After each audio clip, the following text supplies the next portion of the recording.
अभिनेत्री उर्मिला मातोंडकर काँग्रेसच्या तिकिटावर लोकसभा निवडणूक लढणार असल्याची जोरदार चर्चा सुरू झाली आहे। उत्तर मुंबई लोकसभा मतदारसंघातून भाजपच्या गोपाळ शेट्टींविरोधात उर्मिला हिला उमेदवारी देण्याच्या हालचाली सुरू आहेत। दुसरीकडे पश्चिम बंगालमध्ये तृणमूल काँग्रेसने तर तब्बल 4 हिरोईन्सना उमेदवारी दिली आहे। बॉलिवूडमध्ये अदाकारीचे रंग दाखवणारी उर्मिला मातोंडकर आता राजकीय रंगात रंगणार असल्याची चर्चा आहे। मुंबईत शिवसेना आणि भाजपच्या कडव्या आव्हानाचा सामना करण्यासाठी आघाडीनं कंबर कसली आहे। तगड्या उमेदवारांचा शोध काँग्रेसनं सुरू केलाय। उत्तर मुंबई मतदारसंघात उत्तर भारतीय आणि गुजराती मतदारांची संख्या जास्त आहे। या मतदारसंघात भाजपचे गोपाळ शेट्टी तगडे उमेदवार आहेत। त्यामुळे उर्मिला मातोंडकर या ग्लॅमरस चेहऱ्याला रिंगणात उतरवण्याचा निर्णय घेतल्याची सूत्रांची माहिती आहे। याच मतदारसंघातून गोविंदानं विजय मिळवला होता। गुजराती आणि मराठी मतदारांवर उर्मिलाची जादू चालू शकते।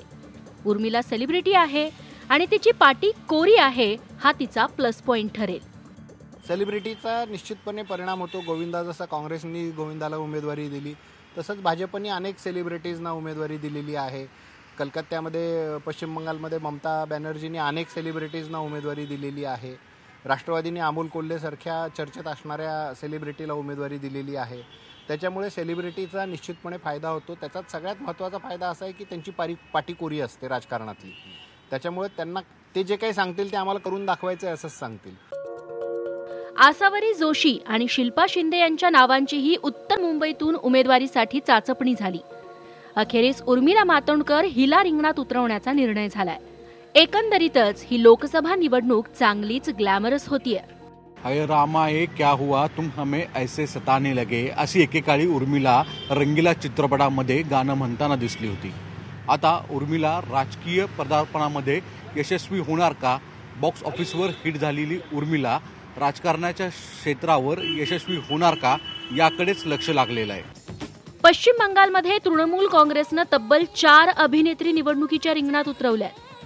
त्यात मुनमुन सेन यांच्यासह नुसरत जहाँ, शताब्दी रॉय आणि मिमी चक्रवर्तींचा समावेश आहे।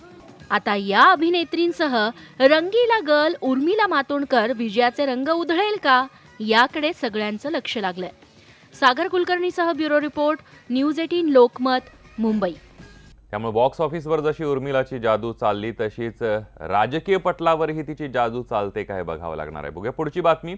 निवडणुकीच्या रणधुमाळीमध्ये प्रसिद्ध हरियाणवी डान्सर सपना चौधरी खूप चर्चेत आहे।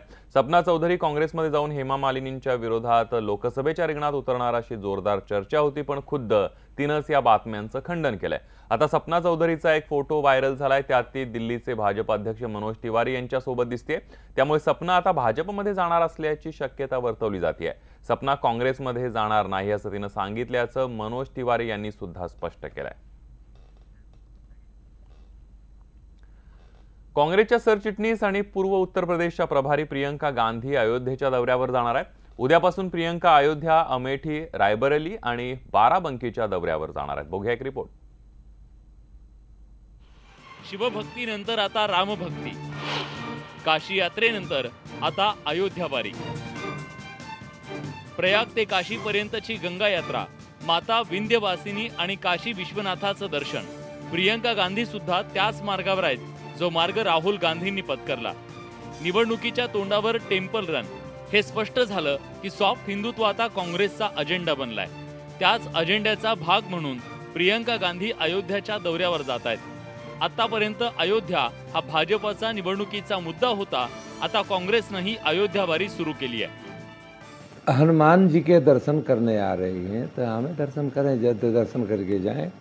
रोड शो यहाँ पर करना है तो रोड शो करें। इलेक्शन है, इलेक्शन में किसी के रोड शो करने के लिए परमिशन तो लेना हो कुछ, वो तो उनका काम है। रोड शो करेंगी करें, हम इसके लिए मना भी नहीं है। अयोध्या में कोई आवे रोड शो करे, दर्शन करे, लेकिन जो चाहिए कि यह नेता बनने के, तो नेता बनने के चान्स इनको नहीं है। प्रियंका यांच्या दौऱ्याच्या आधी अयोध्येत त्यांचे पोस्टर्स लागलेत, त्यावर राहुल गांधीही दिसतायत। त्यात प्रियंकांना रामभक्त दाखवण्यात आलंय, पण प्रियंकांची ही अयोध्या यात्रा भाजपला रुचलेली दिसत नाहीये। त्यांच्या अयोध्या दौऱ्याची भाजप राजकीय पर्यटन म्हणून संभावना करत आहे। प्रियंका गांधी जी इस समय जो है वो पॉलिटिकल पर्यटन पे निकली हुई हैं, सियासी सैर पे, और उस सियासी सैर में वो कभी गंगा जी में घूम रही हैं, कभी जो है वो कहती हैं हम अयोध्या जाएंगे, तो कभी कहीं और जाएंगे। ये जो पॉलिटिकल पर्यटन है वो केवल इसलिए है कि इस देश में कॉन्ट्रैक्ट प्राइम मिनिस्टर तैयार किया जाए, परफेक्ट प्राइम मिनिस्टर नहीं। तो कॉन्ट्रैक्ट प्राइम मिनिस्टर को तैयार करने के लिए ये पूरे की पूरा सियासी सैर हो रही है। ये गुजरात निवडणुकीच्या तोंडावर राहुल गांधींच्या मंदिर दर्शनाला वेग आला। सोमनाथचा वाद झाल्यानंतर राहुल गांधी जानवं घालणारे हिंदू असल्याची घोषणा करून काँग्रेसनं हिंदुत्व अधोरेखित करण्याचा आटापिटा केला। मध्य प्रदेश, राजस्थानातही मंदिरांना भेटी देण्यात राहुल गांधींनी कुठलीच कसर सोडली नाही।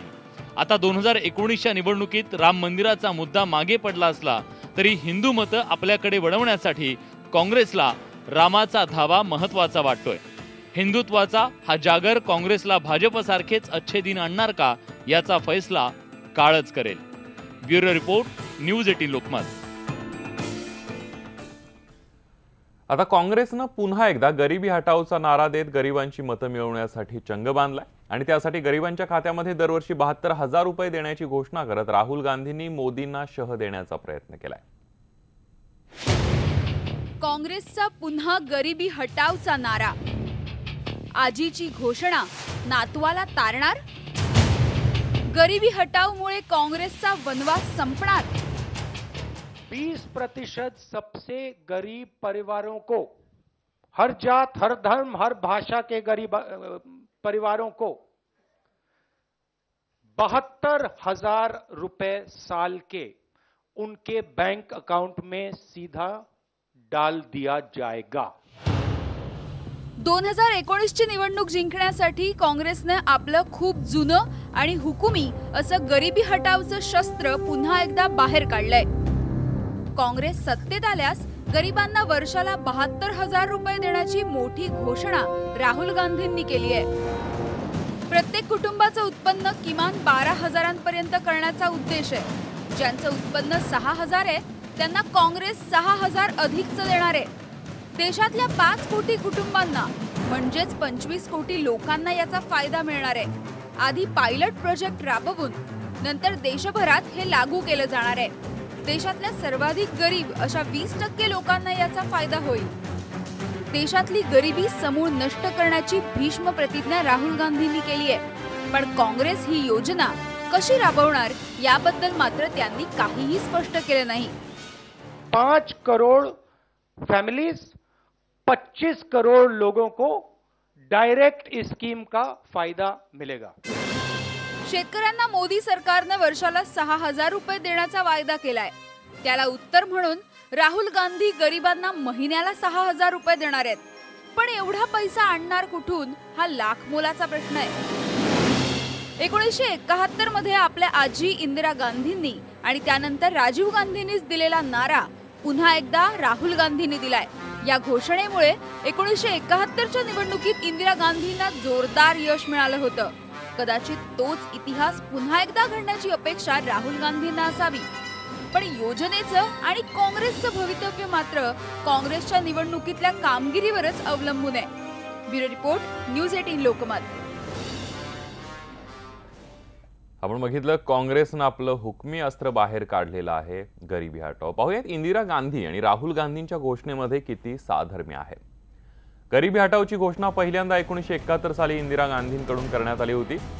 वो कहते हैं इंदिरा हटाओ, मैं कहती हूँ गरिबी हटाओ, असे इंदिरा गांधी त्यावेळेला म्हणाल्या होत्या। राहुल यांचं आश्वासन इंदिरांच्या घोषणेला आलेल्या अपयशाची कबुली आहे। 1971 नंतर काँग्रेसचे 4 पंतप्रधान झाले आणि गरिबी हटली का हाही प्रश्न आता उपस्थित होतोय। इंदिरांनी घोषणा केली तेव्हा राहुल अवघ्या 7 महिन्यांचे होते। जवळपास 5 दशकांनी याचा घोषणेचा आसरा घ्यावा लागला। 1971च्या तुलनेमध्ये काँग्रेसची सद्यस्थिती अधिक बिकट आहे। आता आजीची घोषणा नातवाला तारणार का हे बघावं लागणार आहे। राहुल गांधींनी घोषणा तर केली, पण त्यासाठी निधी कुठून आणणार हे सांगणं मात्र त्यांनी टाळलंय। 5 कोटी कुटुंब अर्थात 25 कोटी नागरिक योजनेचे लाभार्थी होतात। वर्षाला 3.60 लाख कोटी खर्च येणार आहे.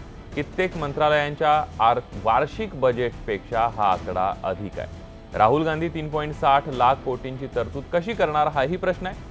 इतर विकास कामांवर याचा परिणाम होणार नाही का हा प्रश्न सुद्धा उपस्थित होण्याची शक्यता आहे. सरसकट सर्वांना पैसे मिळणार की काही निकष असणार आणि जे निकष असतील ते कसे लावले जाणार हाही प्रश्न आहे.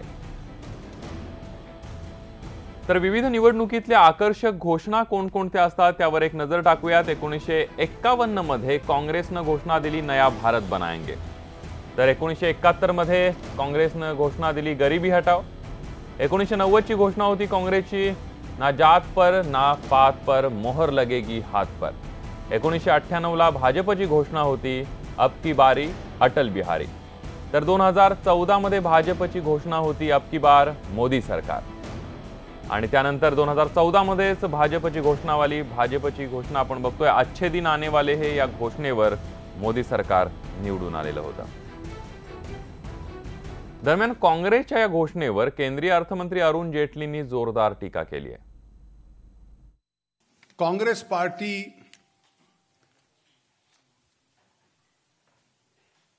का एक इतिहास गरीबी और गरीबी हटाने के नाम पर राजनीतिक व्यवसाय करने का रहा है. उनका इतिहास गरीबी को हटाने का नहीं रहा. गरीबी को हटाने के लिए कोई साधन दिए जाएं वो भी उनका इतिहास नहीं रहा. योजनाओं के नाम पर छल कपट रहा है. निवडणुकीचं रण आता तापायला लागलेलं आहे आणि भाषणबाजीला सुद्धा ऊत आलाय. बोलण्याच्या नादात काही नेत्यांची जीभ घसरते. पाहुयात अशाच काही वाचाळ वीरांची ही विधानं. हे आजच्या परिस्थितीमध्ये सांगता येत नाही. आपण बघितलं असेल की पाकिस्तानने आपल्या देशातले 40 अतिरेकी मारले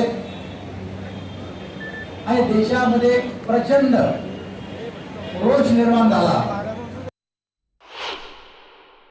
आप दिल्ली में बैठ के एनटीआरओ देख लिया कि 300 सेल फोन गुल हो गए, तो फिर आप दिल्ली में बैठ के आपके नाक के नीचे हिंदुस्तान में पुलवामा में 50 किलो आरडीएक्स चले गया, वो नहीं देखे आप? आंख बंद कर लिए क्या? सो गए थे? बिरयानी खा लिए थे क्या? हो सकता बड़े की बिरयानी खा के डकार लेके सो गए होंगे. जैसे बालाकोट के अंदर आतंकी शिविरों को नष्ट करके एक ही बार में सभी आतंकियों को नष्ट करके नेस्तनाबूद किया गया, पाकिस्तान की कमर तोड़ी गई, ऐसे ही पाकिस्तान के अंदर एक आतंकवादी है अजहर मसूद. लेकिन सहारनपुर में भी अजहर मसूद का एक सामान आकर के जो उसी की भाषा बोलता है. उनकी माताजी भी इटली में इसी पेशे से थी और आज फिर सपना को भी उन्होंने अपना बना लिया. मैं तो धन्यवाद दूंगा राहुल जी को कि जैसे आपके पिताजी ने सोनिया जी को अपना बना लिया, आप भी आज भारत की राजनीति में सपना को अपना बना करके राजनीतिक नई पारी की शुरुआत करें. मुंबई आणि परिसरामध्ये रेल्वेचे अनेक फुट ओव्हर ब्रिज आहेत जे धोकादायक अवस्थेमध्ये आहेत. वसई रोड रेल्वे स्टेशनवर असाच धोकादायक पूल आहे, मात्र रेल्वे प्रशासनाकडून डोळेझाक केली जात असल्याचा आरोप प्रवासी करतायत. एक बघूयात रिपोर्ट. वसईतल्या या पुलाचं प्लास्टर गळून पडलंय, त्यामुळे त्यातल्या सळ्या दिसू लागल्यात. परिणामी धोका वाढलाय. वसई हे जंक्शन असल्यानं इथून अनेक लोकल आणि मेलची वाहतूक सुरू असते. स्टेशनवरील प्लॅटफॉर्म नंबर 2 आणि 3 वरील पूल वसई पूर्व पश्चिमेला जोडणारे आहेत. या पुलांवरून मोठ्या प्रमाणात प्रवासी ये-जा करतात, पण हेच पूल दयनीय अवस्थेत आहेत. जेव्हा लोकांचे जीव जातील तेव्हा शासन डोळे उघडणार, आणि जर एवढ्या लोकांचे जीव जात आहेत शासनाला काही वाटत नाही, फक्त ते लोक बसलेले आहेत. सीएसएमटी पूल दुर्घटनेत 6 जणांचा जीव गेला, पण प्रशासन गंभीर नसल्याचंच दिसून येत आहे.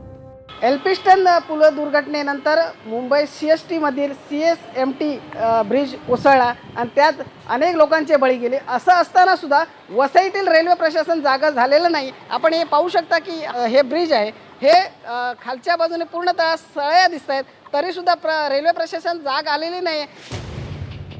प्रवाशांचा जीव महत्त्वाचा आहे याची जाणीव रेल्वे प्रशासनाला होणं गरजेचं आहे. तसं झालं नाही तर अपघातांची मालिका खंडित होणार नाही, हेही तितकंच खरं. विजय देसाई, न्यूज 18 लोकमत, वसई.